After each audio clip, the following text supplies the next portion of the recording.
Welcome to प्रकाश मंत्रा। ये मेरा छोटा सा इंट्रोडक्शन है। तो आज का जो हमारा टॉपिक है वो एक्सपोनेंट एंड बेस होने वाला है। तो चलिए शुरू करते हैं।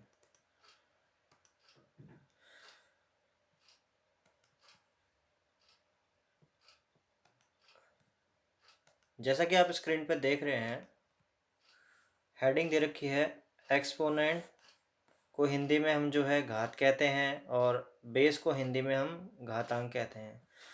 थोड़ा सा इसको हम और अच्छे से जान लेते हैं एग्जाम्पल के थ्रू। देखिए, जैसे कि ये फिगर दे रखा है, इसमें ए की पावर क्या है, एम है। अब ए की पावर एम होता क्या है? तो इसमें जो ए होता है आपका क्या होता है, ए। इसमें जो आपका ए है वो हमारा क्या है, उसको हम इंग्लिश में बोलते हैं बेस और हिंदी में उसको हम बोलेंगे घातांक। और क्या बोल सकते हैं, या फिर बोलेंगे इसको हम आधार। ठीक है।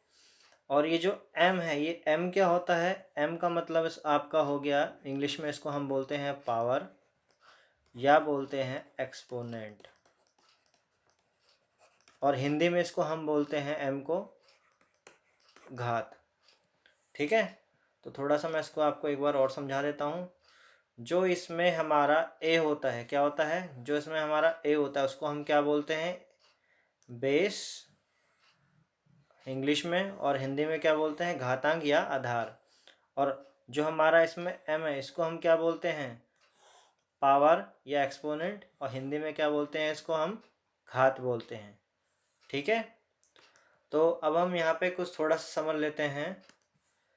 Law of exponent and base, यानी कि घात और घातांक के नियम।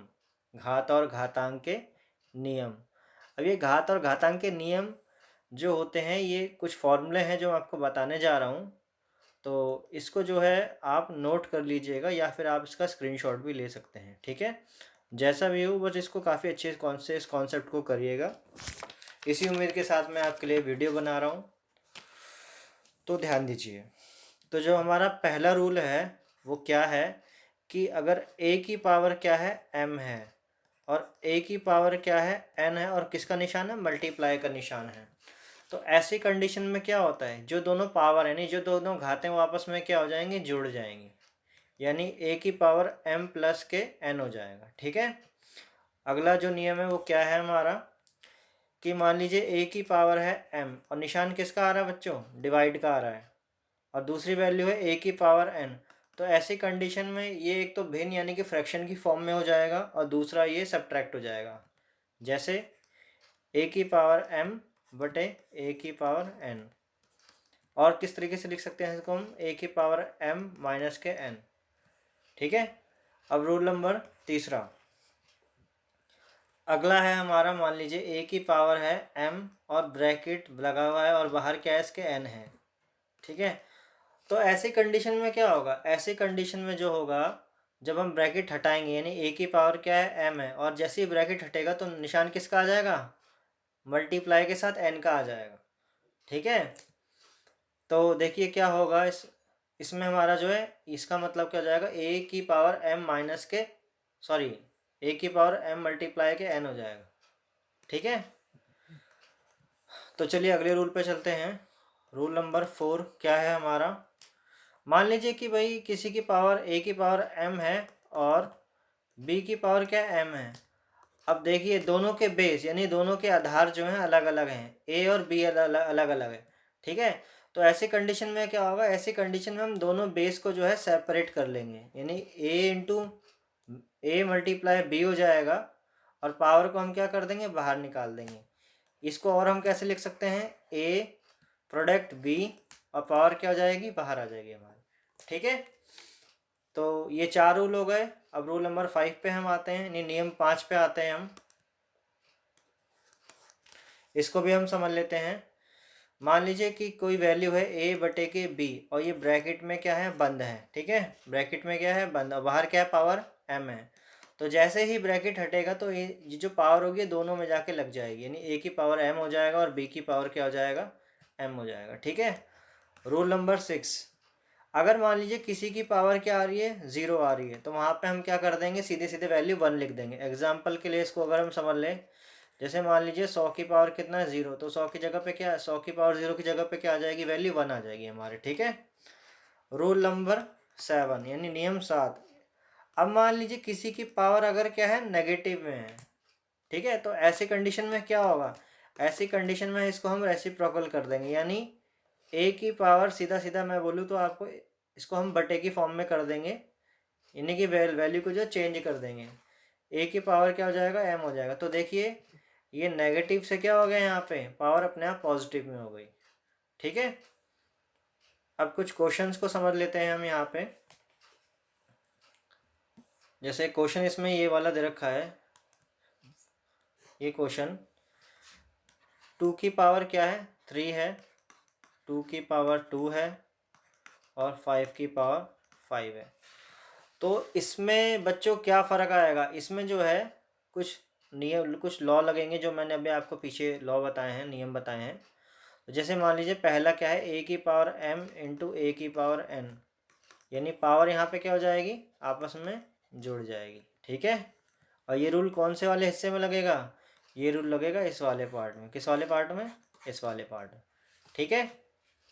तो देखिए 2 की पावर क्या हो गया, 3 प्लस के 2, देखिए दोनों का बेस एक जैसा है और पावर क्या है, अलग अलग है, ठीक है। तो दोनों पावर क्या हो जाएंगी, प्लस हो जाएंगी अकॉर्डिंग टू द फॉर्मूला।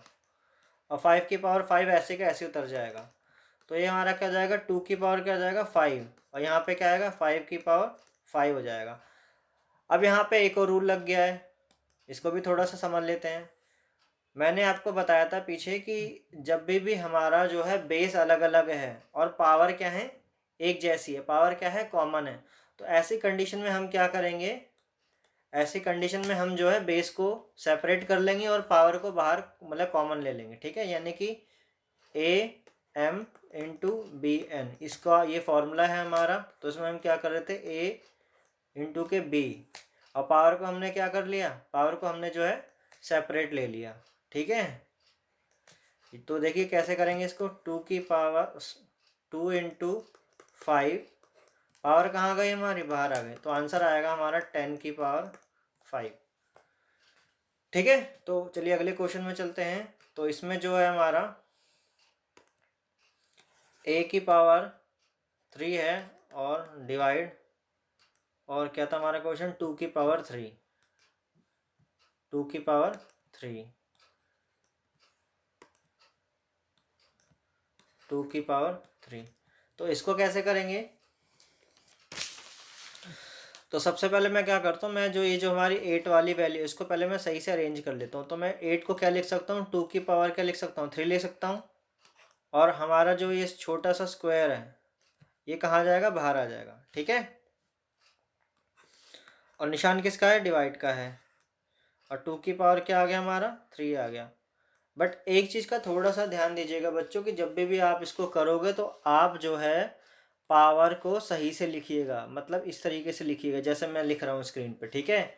इसको ऐसे मत लिख दीजिएगा वरना ये गलत होगा और ये आपका जो है सही तरीका होगा, ठीक है। ऐसे एग्ज़ाम में इसको मत करिएगा बिल्कुल भी, वरना फिर टीचर आपको नंबर अच्छे से काट देगा, ठीक है। तो देखिए ध्यान से यहाँ पे, तो देखिए ऐसी कंडीशन में मैंने आपको बताया था इसमें भी रूल लगेगा हमारा यहाँ पे। तो देखिए ध्यान से, ऐसी कंडीशन में क्या होगा, ए एम ब्रैकेट क्या है, एन है, तो ऐसी कंडीशन में क्या होगा, m इंटू के n, यानी पावर आपस में क्या हो जाएंगी, मल्टीप्लाई हो जाएंगी, ठीक है। तो 2 की पावर 3 इंटू के 2, तो 2 की पावर क्या हो गया, 6 हो गया, और डिवाइड का ऐसे निशान लगा लीजिए, और 2 की पावर कितना आ गया, 3 आ गया। अब ध्यान दीजिए यहाँ पे आपका देखिए डिवाइड वाला रूल आ गया, यहाँ पे आपका कौन सा रूल आ गया, यहाँ पे आपका डिवाइड वाला रूल आ गया है ना, जो हमने रूल नंबर 2 में करा था। तो इसको कैसे करेंगे, इसको करने के लिए क्या था, तो इसमें आप चाहे तो इसमें इसको डायरेक्ट भी कर सकते हैं, 2 की पावर 6 माइनस के 3, तो हमारा आंसर क्या आ जाएगा, 2 की पावर 3 आ जाएगा, ठीक है। और अगले क्वेश्चन पे चलते हैं। तो देखिए जैसे यहाँ पे अब इसमें इसके हेडिंग जो दे रखी है, इसमें लिखा हुआ है हमारा यहाँ पे कि फाइंड द वैल्यू ऑफ, यानी कि हमें क्या करना है, हमें इन सब वैल्यू का जो है मान ज्ञात करना है, क्या करना है, मान ज्ञात करना है, ठीक है। तो जैसे देखिए ये वाली जो फिगर इसमें क्या दे रखा है, 2 की पावर 6, यानी 2 को मैं सिर्फ क्या करूँगा, 6 बार इसको लिख दूंगा। तो 2 इंटू 2, 2 इंटू 2, 2 इंटू 2 कितना हो गया हमारा टोटल, ये 6 बार हो गया। तो कितना हो जाएगा हमारा, ये आपका जो है 64 आ जाएगा। ठीक है, इसी तरीके से अगले वाले क्वेश्चन को भी, इस वाले क्वेश्चन को भी कर लेते हैं। 9 की पावर 3 का मतलब है कि हम 3 बार 9 को लिख देंगे, यानी कितना आ गया, ये आपका आ गया 729 आ गया। ठीक है, और इसमें जो है आपको वैल्यू को जो है इस वाले क्वेश्चन में वैल्यू को जो है एक्सप्रेस करके दे रखा है, यानी कि पहले से ही हमें खोल के दे रखा है, तो इसको हमें अब जो है सॉल्व कर लेना है। तो इसको मैं क्या लिख सकता हूँ, काउंट करते हैं 1 2 3 4, यानी 6 की पावर कितना आ जाएगा, 4 आ जाएगा। और इसको अगर मैं करूँ तो देखिए इसमें आपका ए भी है, ए कितनी बार है, इसमें आपकी वैल्यू जो ए 3 बार है। उसके बाद सी कितनी बार है, सी भी आपका जो है सी 4 बार है इसके अंदर। और डी कितना है आपका, डी 1 बार है। तो बच्चों डी की पावर हम कभी 1 नहीं लिखेंगे, इससे कोई फर्क नहीं पड़ता, इसलिए हम क्या करेंगे, इसको सिर्फ डी का डी लिख देंगे, उसका मतलब पावर ऑलरेडी 1 ही होता है। ठीक है, तो अगर आपको ये वीडियो पसंद आई हो तो मेरे वीडियो को लाइक कीजिए, शेयर कीजिए, सब्सक्राइब कीजिए। मिलते हैं इसके अगले पार्ट में। Thank you.